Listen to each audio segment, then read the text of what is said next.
Whoa, whoa, whoa, whoa, whoa. Do your thing, girl. Whoa, whoa. Do your thing, girl. Do your thing, girl. Hello, and thank you for joining us for the Rooted and Well Watered podcast. I'm April Carter Wilson.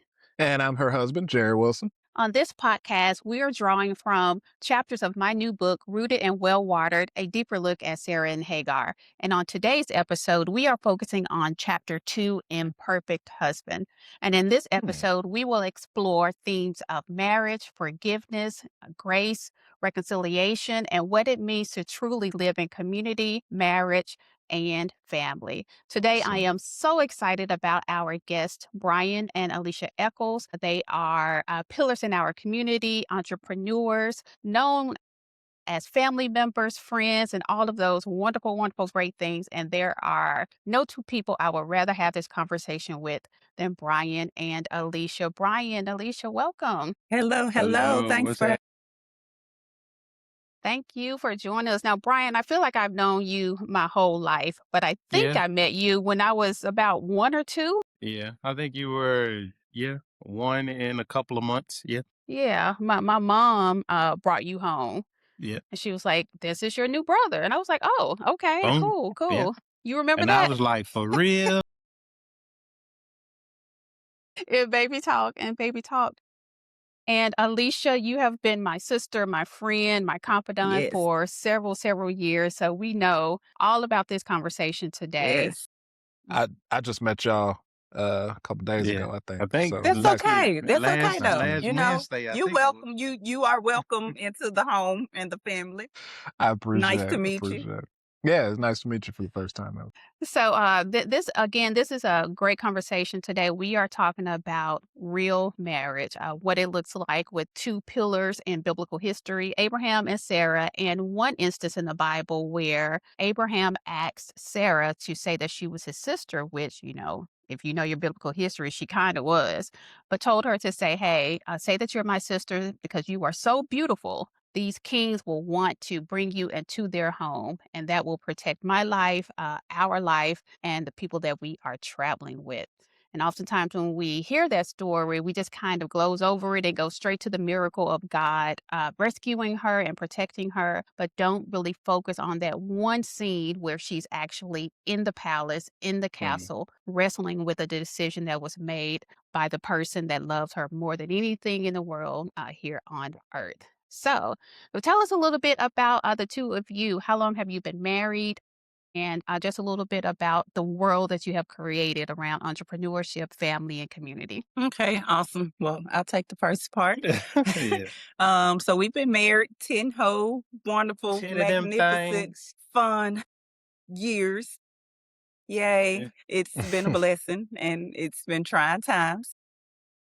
But that's what this podcast is about, right? Reality in marriage. We just love to travel. We love to have a good time. We've got 3 wonderful boys, aging from one who will be 11 next week. Can you believe that? That middle one is 21 and the oldest one is 25. So yeah, I don't understand that math Wow. and what happened, but something did. Other than that, we're Christians. We like to have game nights. We love our people. We're entrepreneurs. We are. In the midst of all of the craziness, we managed to launch 2 businesses. One as a catering business, Echols Catering. Shout us out, echoscatering.com. Go check your boy out and my wife. And we also have a real estate investment business, Amplified Investments, that we have been running for about 2 years now. That is a lot. So it sounds like you spend a lot of time together. We spend all of our time together in marriage, in business, in life, friendship, all of the things. I wake up to this beautiful face. I work with this beautiful face, and I go to sleep to this beautiful face. So What a Beautiful from blessing. the inside out. all the way. Yes. Yeah. If you do say so yourself. So let's just jump right into the conversation. So early in your marriage, what were some assumptions that you had around what is a good marriage and what is a godly marriage? And what was your early ideas of what that would look like? Well, for me, coming into marriage, I didn't have any form of a positive outcome or outlook because I didn't have any influences. So everything I learned, it was through like the therapy and the marriage counseling that we did premarital. And the way we got started, it just was like, okay, we're going to do it through insurance. We didn't really do it as a biblical Christian base. So I felt like it was a little bootleg. It So was. yeah, it was a lot of trials and little rocky hills that we had to climb even in the beginning, getting started because we were just figuring it out. Yeah, pretty much.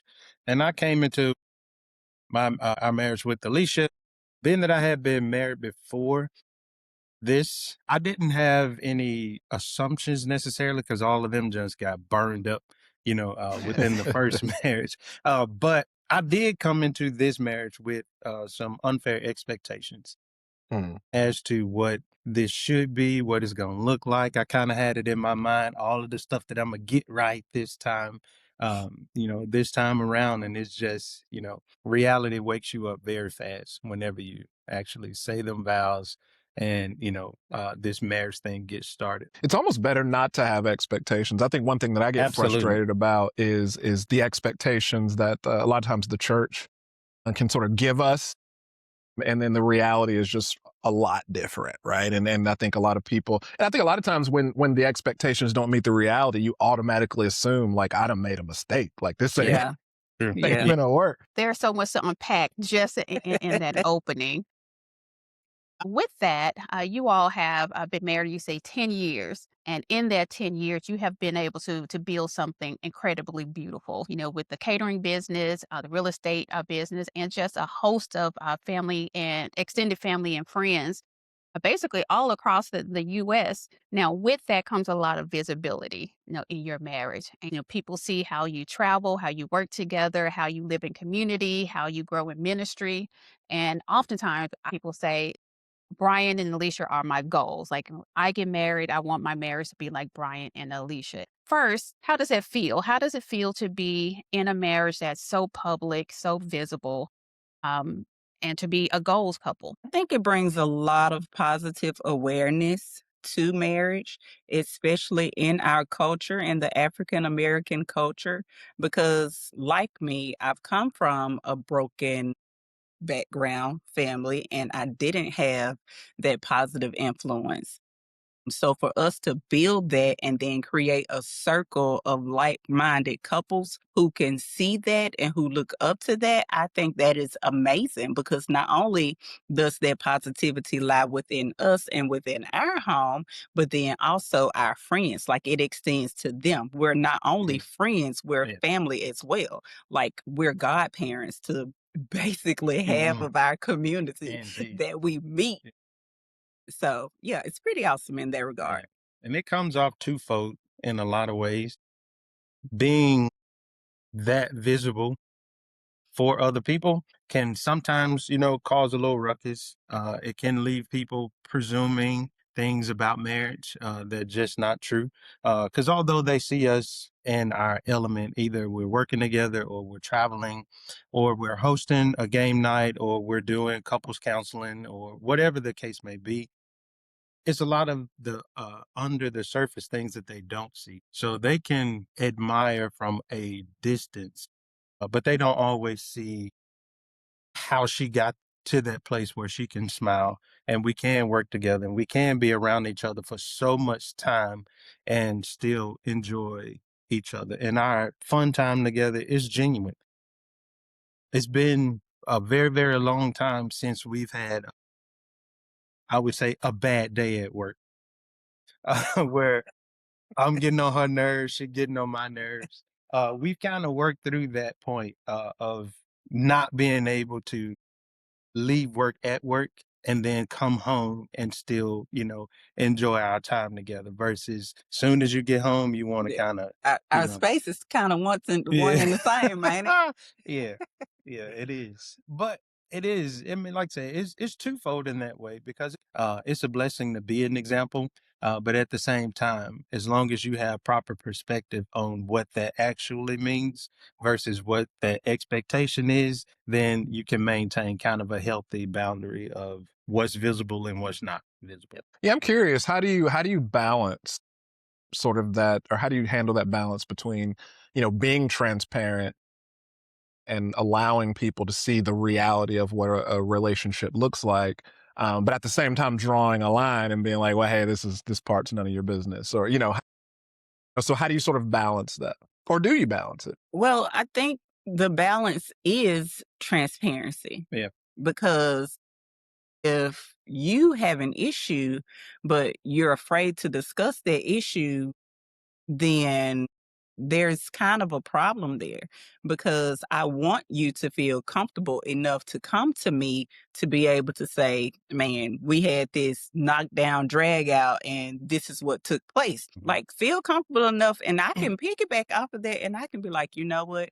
It was one time I was in a situation similar, and this is kind of what we did to walk through that situation. Now, the respect of it is, we're going to address it between the two of us first before it goes anywhere. Yeah. So within that sensitivity of the conversation, we know, the meat of the situation was just way too personal to share, but still being transparent enough to help others throughout along the way. Excellent. I imagine that helps as well, right? If you being a visible couple, knowing that you can on some levels be transparent, you're not having to act, right? You're not having to sort of Right. put on a front, and that can, I think, damage the relationship as well, right? If you're not being naturally who you are. Yeah. Oh, absolutely. Absolutely. And I want to take the conversation still in the same direction, but pivot just a little bit. When we look at the story of Sarah and Abraham, when you hear Abraham, you think of this great, great man. He's the father of many nations. He's called by God, and he has such this weight of a responsibility to carry out throughout his life. And so when we look at him, we name our children after him, our sons Abraham. And in some communities we'll try to find a girl name up in there, Abrahima, or however we want to do it, because we respect him so much. And when we look at Sarah, oftentimes we just think about her mistakes. We know that she had faith. We know that she eventually did have her son, but we tend to highlight the fact that she laughed, but we don't really think about that.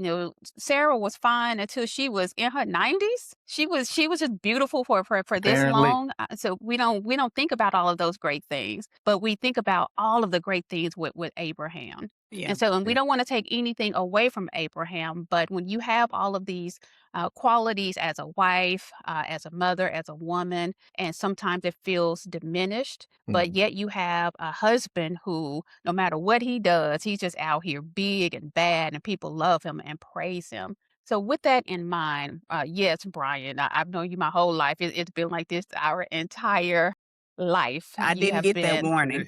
I didn't get that warning. I tried when I was winking. I was trying to tell you, hey. But it's been like this for so long. So, with that in mind, how do you manage being so visible as a husband, and with everyone coming at you and wanting to be a part of it? Their intentions are not always good. So, how do you stay mindful of recognizing where you are in the community, but not diminishing who Alicia is in your marriage? Yeah. So, one, I love my wife and I love how she is and who she is. And being that I recognize those two things, like the world can big you up and hype you up as much as they want to. And though outwardly it may appear as if I am riding this wave of compliments of what people are saying about me and the type of person I am and all of that, I know where it comes from. I know that I'm strong in who I am and how I am is because of who she is. So her light is not necessarily diminished because of who I am and the way that I, kind of carry myself. I know that everything that I get from the world, I'm bringing it home. And I know how to celebrate her in a way where she fully understands that this is her doing. Her hand is a part of every conversation, every relationship, every business venture that we go in. I'm not so ambitious to where I'm just doing stuff and it's not a joint thing. Sometimes it may feel that way because, yeah, it may feel that way.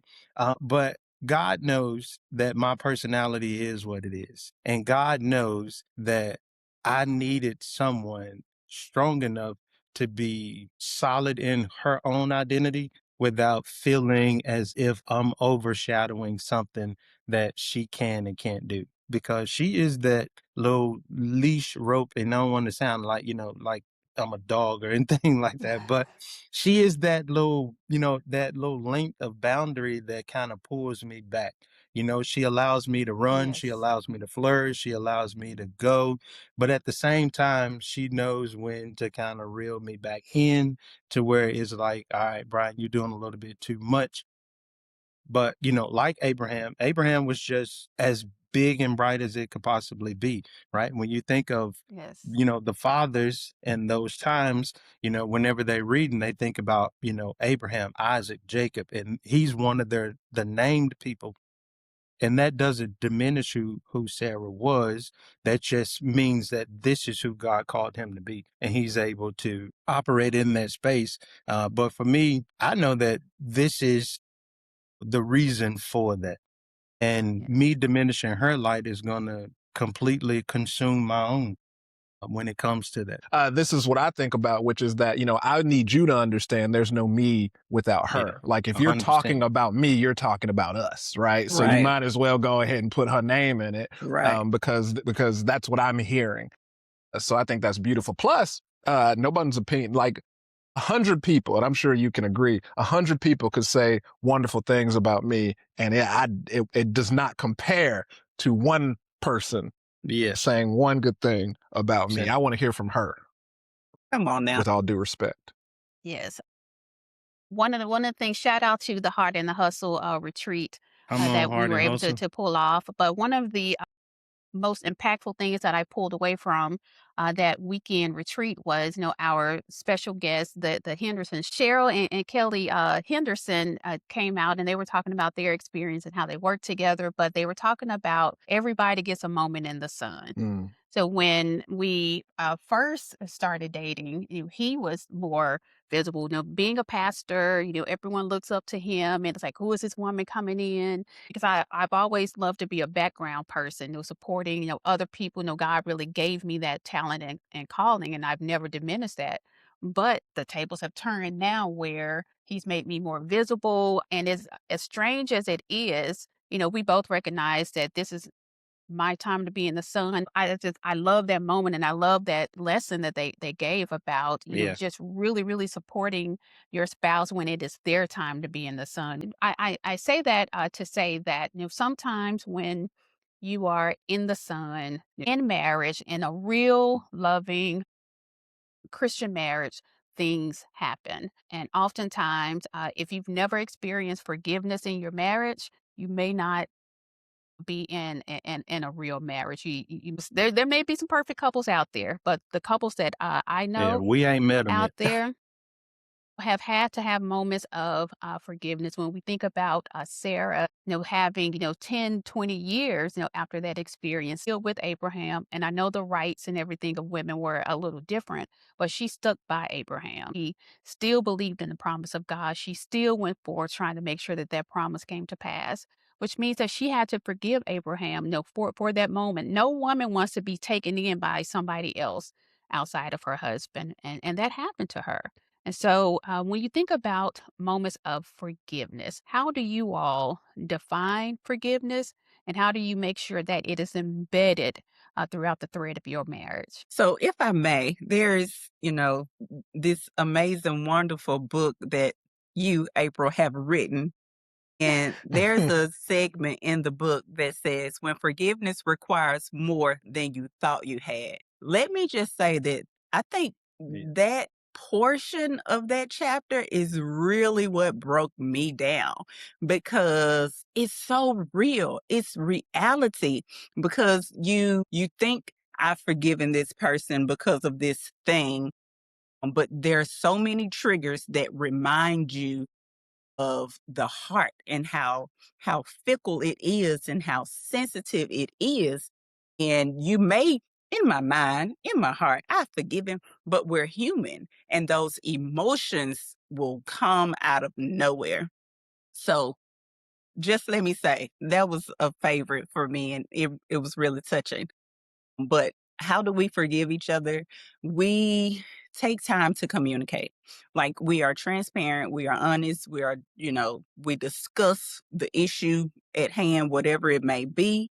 And I take the time and I listen to him. He takes the time and he listens to me. And then we pinpoint what the root issue is. How did we get there? How did this start? Where do we go from here? Like we have to have all of those conversations. And it's not just that we're going to sit down now, talk about it, and then table it, put it on a shelf. Oh no, we may have to come back to that thing and we may have to revisit it and we may have to rework through it again. But in those moments when we have to do that, we are respecting each other's spaces and how we feel about it, because I may be tired of hearing it or he may be tired of hearing it, but we have to show each other enough respect to be like, okay, clearly this is still a tender subject. So let's continue to work through this until we can really get to a solid place. Yeah. And we've grown to the point where forgiveness is not necessarily ever going to be easy, but forgiveness gets uncomplicated when she knows and I know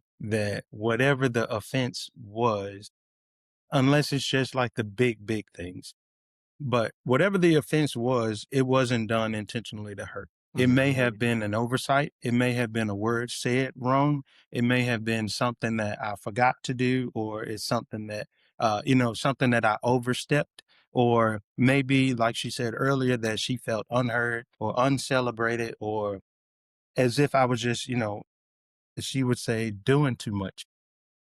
So it gets uncomplicated when the conversation is what I mean. It gets uncomplicated when you know that whatever my action that I didn't come from a place of intentionality and where I was just aiming to hurt, or I was aiming to, malice. yeah. So none of that was there. So whenever we are having a conversation, we can have a conversation, but understanding also that, man, I have been forgiven so much. And who am I to hold something against somebody else when, man, I'm looking at a marriage that shouldn't even have been, or looking at a relationship that shouldn't be this strong, or we shouldn't be this happy, or we shouldn't be building the way that we're building, when other relationships and other marriages have failed, at this point.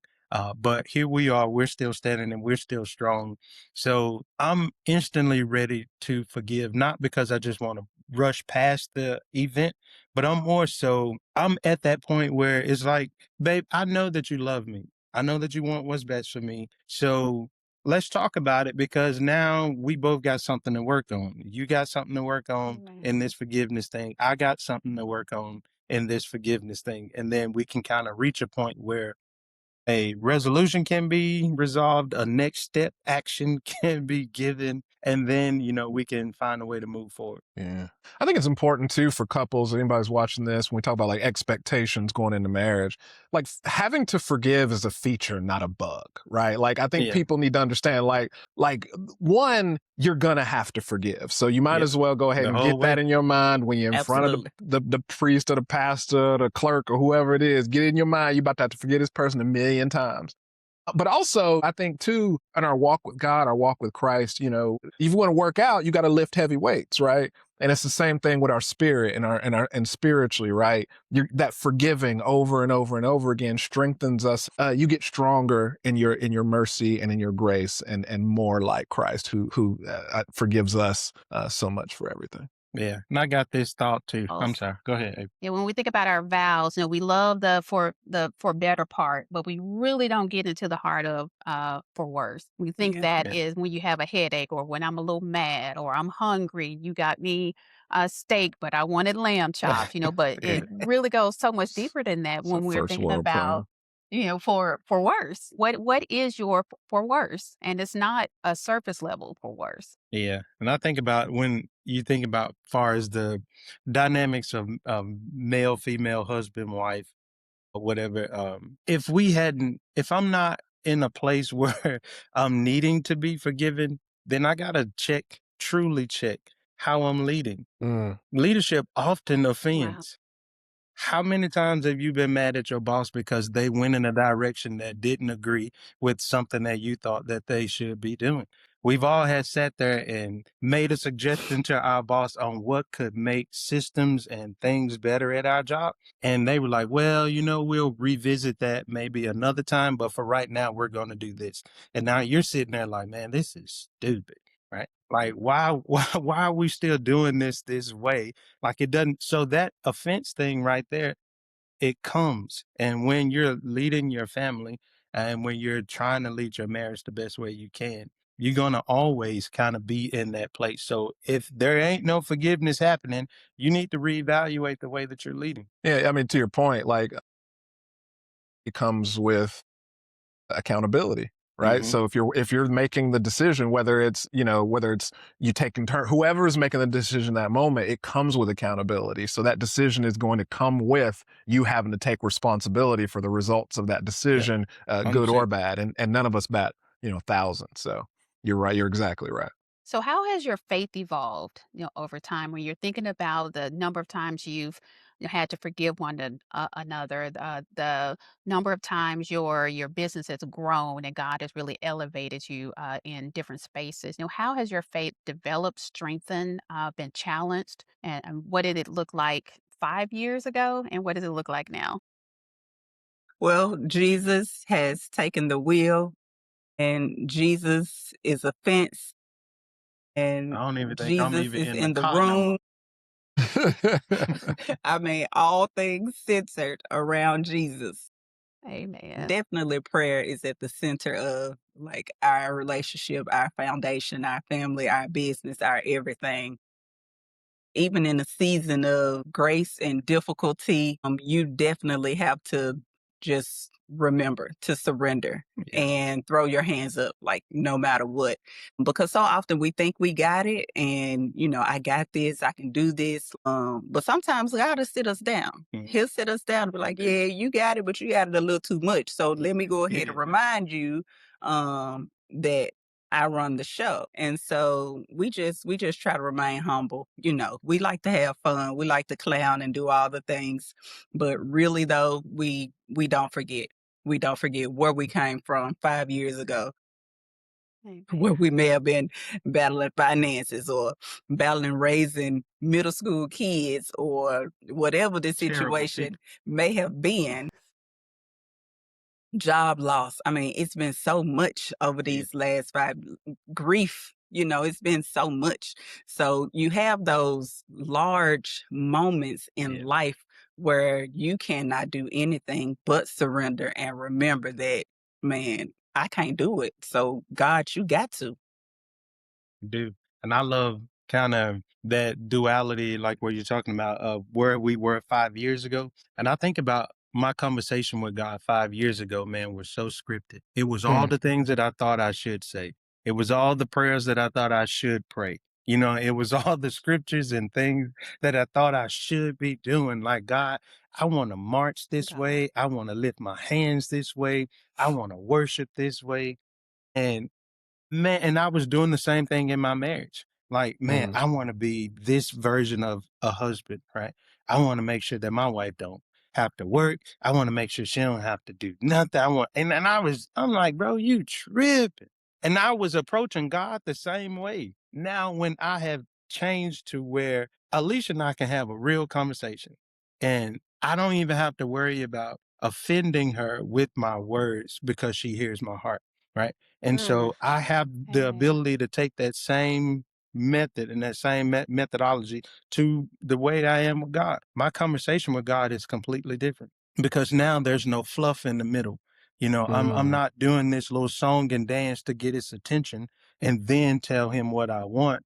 Now I can Mm. just expose my complete self, naked, dirty, crazy thoughts and everything. I can expose my whole self to him and then he can really show me. Right. And the Cause same that's what he wants from us yeah, anyway. Mhm. in marriage. That's the same way in marriage. Now imagine if 5 years ago, 10 years ago, I knew and I fully understand that I can show Alicia my whole self and she's gonna accept me. All my flaws, all my craziness, my bad thoughts, my all my stuff, everything that I put in this little bag and hide it to the side and say, I'm only going to show her the good version of what a husband and a father that I am and I can be. But these things over here, me and God going to deal with this. And for the fact that, years and years and years, I would say 9 years, about 10 years of marriage, I never showed her that. But then this last year, it was like, you got to be kidding me. Like, I could have told you this in the beginning, like during this whole phase. So now our faith in God has evolved to the point where, one, there's nothing I wouldn't trust God with. There's nothing I wouldn't trust him for. So my ambition comes from the fact that I can push as far and as hard as I want to, because one, God has already given me permission to do so. And two, he's already proven that he's going with me in this journey. So as long as God is continuing to open doors and make ways for us, then yeah, man, I'm rocking with him the whole way. And I trust him with our marriage, no matter how difficult, no matter what the season is, I trust.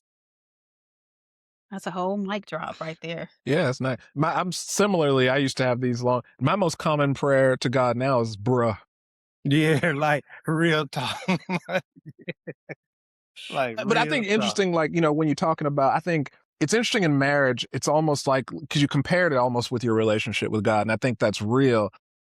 I think, in our walk with God, we go from faith to faith to faith. And I think in our marriages, it's a similar thing. We go from faith to faith to faith. We had this conversation. A lot of these things that we give God, we have faith in God. We have faith he's going to be there. He's never going to leave us nor forsake us. Nowhere in the Bible does it say that you can't have that same faith in your partner, that she's going to always be there, that she's not going to leave you nor forsake you. Now, it's a little bit more risky because she's not God, but she has made that covenant with you. Right. And so I think, and I think also as much as you lean into that faith with your spouse, and they lean into that faith back to you, it becomes such a more firm covenant and a deeper reality. Yeah. But it's a great risk to take. It's a great thing to have that much invested in another person. Like, because even if she did fall, the right person. Yeah. Even if she did fall, even if she did fail, imagine the conversation that we can have afterwards. Now, imagine that same Sunday morning after you've done what you've done, and now you're running to the altar, and that heart bleeding moment that you have with God at that altar with you and him fully exposed. He knows what you just did. You know what you just did. And now you're in this space of, I need forgiveness. I need, to be brought back. And now imagine giving your partner that same grace. Imagine that conversation. Imagine the bond that happens after that conversation of, yeah, you went out there and, and whatever, but then now that you've come back and we can have this conversation, I'm here for it. That's really beautiful because, I think most of us have felt that feeling of, there's no way I will be forgiven for this. And then the joy of when you receive that forgiveness. But I think sometimes we also overlook, to your point, the joy of someone trusting you enough to be vulnerable and honest after and come to you after they've made a mistake. I think there's beauty on both sides. Yep. Agreed. So closing out this conversation is so beautiful. I don't want it to end. But you're going to end it anyway. I have to. I have to. Ruin all the fun. So for the couples that are dating, newly married, or even some couples that have been in it 30, 40 years and they're like, this is not what I signed up for.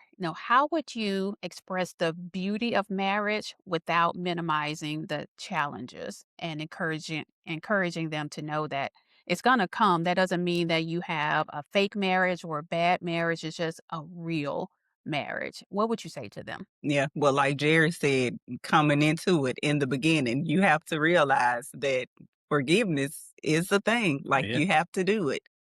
You have to realize that your marriage is not going to look like the next person's marriage. So my encouragement would be to be authentic.